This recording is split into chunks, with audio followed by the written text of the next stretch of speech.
আবারও বাণিজ্যিক ভিত্তিতে তিমি শিকারে নামছে জাপান। এই লক্ষ্যে জলজ সম্পদ নিয়ন্ত্রণ নীতিতে সংশোধন আনছে দেশটি। ফিশারিজ এজেন্সির কর্মকর্তার দাবি, নিজস্ব ঐতিহ্য এবং খাদ্য সংস্কৃতি ধরে রাখার অধিকার আছে জাপানের। বাণিজ্যিকভাবে পাখনা তিমি বা ফিন হুইল শিকারের অনুমতি দিতে যাচ্ছে জাপান।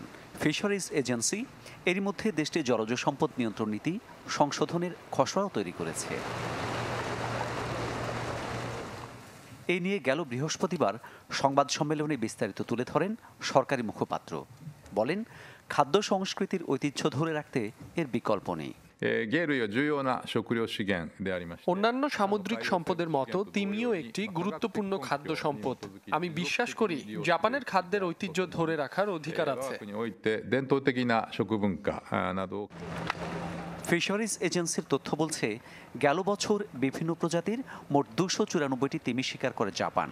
চলতি বছর আরও সংকুচিত হবে এই হার, তাই নীতিমালা সংশোধনের উদ্যোগ।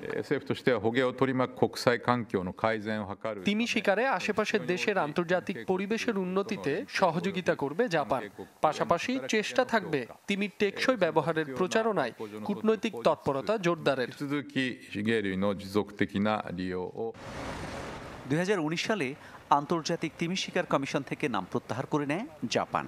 নিজেদের ও আঞ্চলিক জলসীমায় এবং অর্থনৈতিক অঞ্চলে শুরু করে একচেটিয়া তিমি শিকার। মামুন উর রশিদ, চ্যানেল 24।